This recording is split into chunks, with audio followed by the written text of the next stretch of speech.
Hello दोस्तों, स्वागत है आपका आपके अपने चैनल मार्केट सपोर्ट में। दोस्तों, आज की इस वीडियो में हम डिस्कस करेंगे एक बार फिर से ओवरऑल मार्केट के बारे में।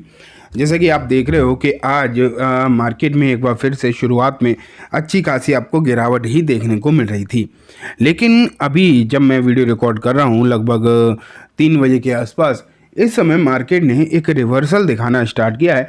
एंड जो भी आप ये कह सकते हो कि आज के लॉसेस थे, बहुत बड़ी बात नहीं कर रहा हूँ मैं, सिर्फ आज के लॉसेस की बात कर रहा हूँ।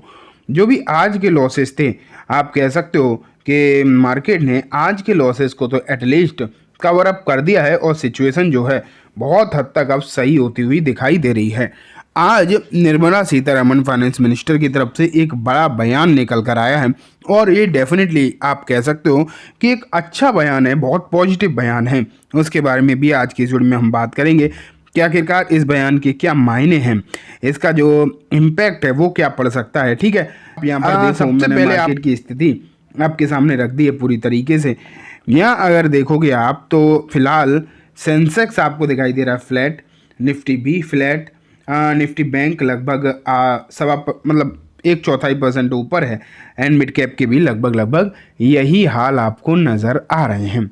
अब आप सोच रहे होगे कि ये तो फ्लैट है, इसमें क्या अच्छी बात है, लेकिन आज इस मतलब निफ्टी ने जो आज का लो बनाया है, आप कह सकते हो वहाँ से 1% की रिकवरी आपको देखने को मिल गई है। 1% की रिकवरी जो है देखने को मिल गई है, तो ये श्योरली एक अच्छी बात आपको देखने को मिल रही है कहीं ना कहीं, क्योंकि अभी क्या हो रहा था कि गिरावट ही हो रही थी पिछले कुछ दिनों से। आप देखते तो सिर्फ और सिर्फ वो तो गिरावट ही रही है और आज भी वो गिरावट जो है कंटिन्यू ही होती हुई देखने को मिली है, लेकिन अब सिचुएशन बदल गई। अगर हम आज के एडवांस डिक्लाइन देखेंगे तो आज भी वीकनेस ही दिखाई देगी एडवांस एंड डिक्लाइंसेज में, क्योंकि 821 एडवांस के सामने 1800 डिक्लाइन है। टॉप गेनर्स में देखें तो मनापुरम है, CG power, Ashok Leyland and Glenmark सुबह से यही चल रहे हैं टॉप गेनर्स की लिस्ट में। लूजर्स में अगर हम देखेंगे तो PV fintech, MNM, supreme industries and LNT. देखो एमएनएम समझा जा सकता है, क्योंकि जो मैंने कल आपको बताया था ना कि ऑटो सेक्टर के लिए अच्छी खबरें नहीं आई हैं, तो उसके चलते एमएनएम में तो दिक्कत दिखाई देनी ही थी। और टाटा मोटर्स में भी ये प्रॉब्लम हो सकती थी, लेकिन टाटा मोटर्स ने बहुत हद तक अपने जितनी भी लॉसेस थे ये शुरुआत में, तो उसने तुरंत ही रिकवर कर लिए थे। मतलब वहाँ तो गिरावट होते ही सही हो गई थी स्थिति, लेकिन एमएनएम में दिक्कत है अभी आपको दिखाई दे ही रही हैं। ठीक है, लेकिन अब मैं आपको उस न्यूज़ पर लेकर चलता हूँ जो कि फाइनेंस मिनिस्टर की तरफ से आ रही है। तो चलो देखते हैं। ये देखो, भारतीय बाजार में एफआईआईज़ की बिकवाली से घबराने की ज़रूरत नहीं, भारत की इकोनॉमी में है दम। ये बात जो है निकल कर आ रही है किसकी तरफ से? फाइनेंस मिनिस्टर निर्मला सीतारमण से। तो यहाँ पर कहा गया है इस रिपोर्ट में, लगातार 8 दिनों की गिरावट के बाद बाजार संभलने की कोशिश में है। ये तो चलो मार्केट की हालचाल बता रहे हैं इसमें, ये तो मैंने आपको बताया था, लेकिन यहाँ पर आप देखो एफआईआईज़ की बिकवाली पर सरकार का बयान आया है। वित्त मंत्री ने कहा है एफआईआईज़ की प्रॉफिट बुकिंग के चलते बिकवाली आई है। फाइनेंस सेक्रेटरी ने भी कहा है कि ग्लोबल अनिश्चितताओं के में एफआईआईज़ आमतौर पर पैसा निकालते ही हैं। भारत की इकोनॉमी में दम है। बजट में खपत और निवेश बढ़ाने के लिए कई कदमों का ऐलान भी किया गया है।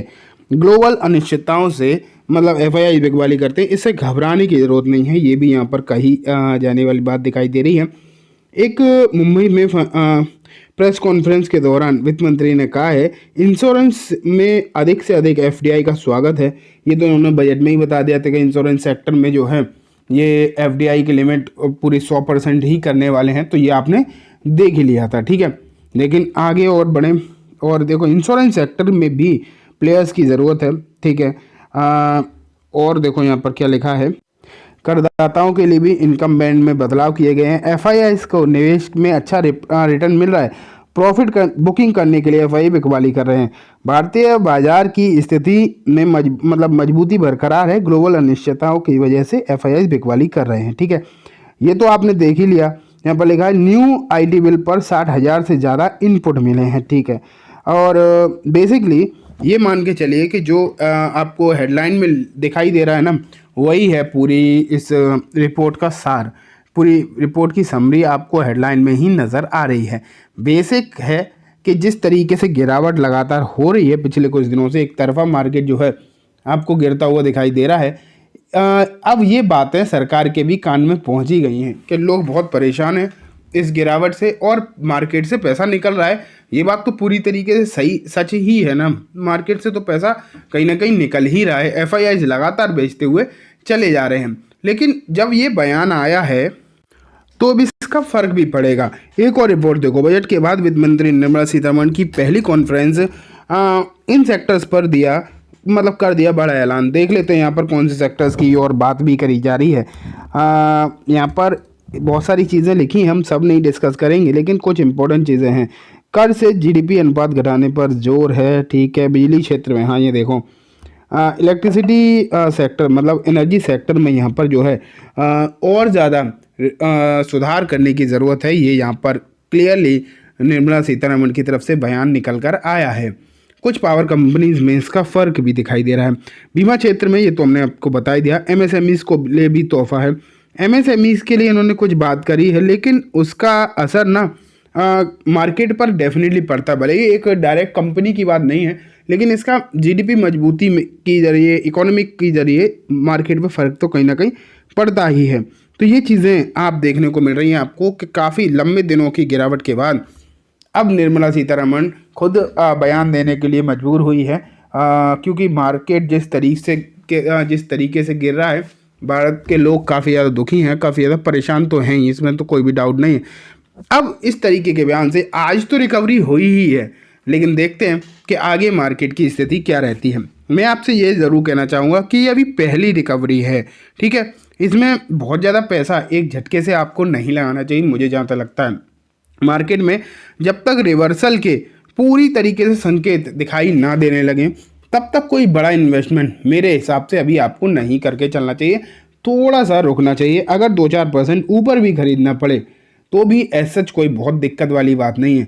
बस मार्केट को आपको थोड़ा सा मेरे ख्याल से समझने का वक्त देना ही चाहिए फिलहाल की तरफ है। हालांकि मार्केट है तो अपने सपोर्ट पर ही, ये तो आपने पक्का देख लेना है, तो बिल्कुल सपोर्ट के आसपास ही। तो हो सकता है यहाँ से रिकवरी आ जाए, लेकिन उस रिकवरी में ज़्यादा हड़बड़ाने की ज़रूरत नहीं है मेरे हिसाब से। थोड़ा सा अगर आप इंतज़ार करेंगे तो डेफिनेटली सिचुएशन आपको सही देखने को मिल सकती है, ठीक है दोस्तों। तो ये कम्प्लीटली बात हो गई आज के मार्केट के सिनारियो के ऊपर। उम्मीद है आपको सब कुछ अच्छे से समझ भी आ गया होगा। अब मैं इस वीडियो को यहीं ख़त्म करूँगा। जाने से पहले बस एक बार बोलना चाहूँगा, वीडियो अच्छी लगी हो तो इसे लाइक करना, चैनल को भी ज़रूर सब्सक्राइब करना, जाते जाते बेल आइकन दबाना, जिससे कि जब भी मैं कोई नई वीडियो डालूँ आपके पास नोटिफिकेशन सबसे पहले आ जाए। एंड दोस्तों, वीडियो सिर्फ और सिर्फ एजुकेशन एंड इन्फॉर्मेशन पर्पस से है, तो इसे किसी भी तरीके की बाइंग सेलिंग के रिकमेंडेशन के तौर पर बिल्कुल भी ना देखें।